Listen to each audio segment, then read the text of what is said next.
Order in.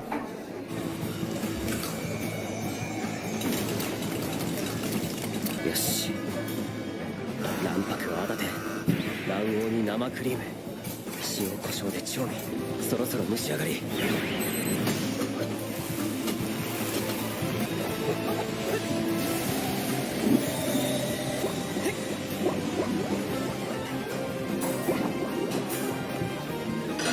盛り付け、特製トマトソースとパセリ。お待ちだ!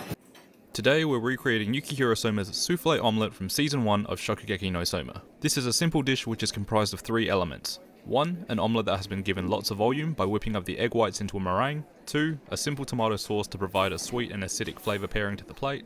And 3. A small sprinkling of finely chopped parsley for garnish. With all that being said, aprons on, let's go.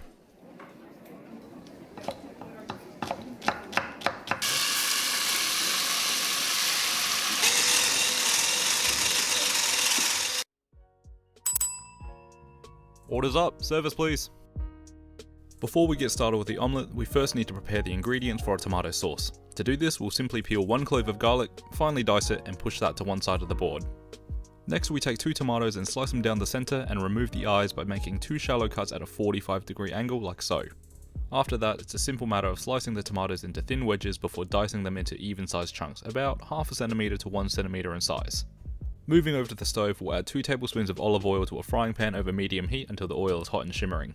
From there, we'll add the finely diced garlic and saute that for 1 minute or until it becomes nice and fragrant. During that minute or so, we ensure to frequently stir the garlic to prevent it from browning too quickly. Once the amazing aroma of the garlic has been released, the tomatoes are added into the pan and they will be sauteed for 5 minutes, during which time we'll give the contents of the pan an occasional stir. And then after 5 minutes, the tomatoes should be tender enough that they can be mashed with the back of a spatula, and at that point we can add in 3 tablespoons or 45 ml of red wine and crumble in half of a vegetable stock cube.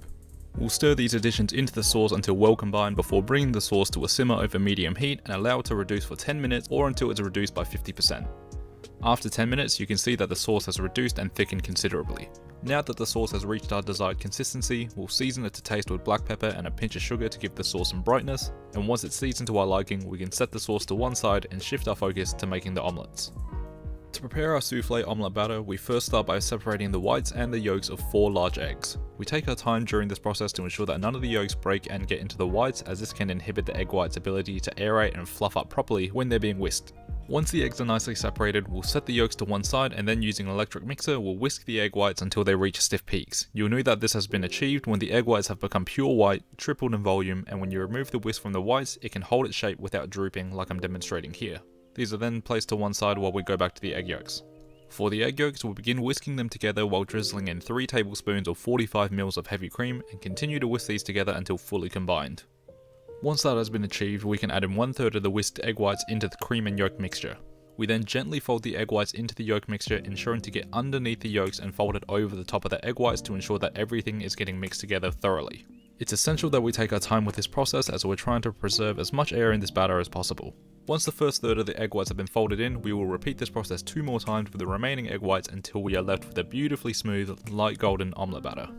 Immediately afterwards, we'll head over to the stove and melt 1 teaspoon of butter in a small frying pan over low heat. Once the butter is fully melted, we'll gently pour in half of the omelette mixture into the pan, seasoning the surface of the omelette with salt and black pepper before placing a transparent lid over the pan, and then we'll let this cook for 4 to 5 minutes. Using this method, we are firstly frying the bottom of the omelette, which will become a beautiful golden brown exterior, while secondly we're steaming the top of the omelette so that it can be gently cooked with indirect heat. After 5 minutes, the top of the omelette should be just cooked but still fluffy, and we can now carefully transfer the omelette to a plate and delicately fold the omelette in half. As this is a very time sensitive dish, we'll immediately dress the omelette with a few spoonfuls of our reserved tomato sauce which has been kept warm, and garnish with the sprinkling of finely diced parsley. And here you have the souffle omelette from season 1 of Shokugeki No Soma. Now before we get into the tasting, let's just take a moment to appreciate how jiggly and bouncy this omelette is. Damn, boy, he's thick! Okay, now let's eat this thing. Whoa, sorry guys, that just took me by surprise because you can actually feel the air bubbles dissolving in the omelette as you're eating it. After that surprise from the initial bite, I think this omelette turned out great. The outer shell of the eggs has crisped up slightly to give a bit of structure to the omelette while the inside is still beautifully airy and smooth. This texture is contrasted by the chunky tomato sauce, which also brings a great balance of acid and sweetness to the plate. While this definitely takes more time and effort than your typical omelette, I wholeheartedly recommend making this if you want to switch things up a little bit. Just make sure you don't put yourself in a position where you have to make 200 of these like Soma did. As always my friends, thank you so much for watching today's episode. If you enjoyed it, let me know by dropping it a like down below. Let me know in the comments what food from anime and other media you want to see me recreate in the future. Subscribe to the channel for a new menu item every single week. And until then, pull up a chair, unfill that napkin, and I'll see you in the anime kitchen. Cheers.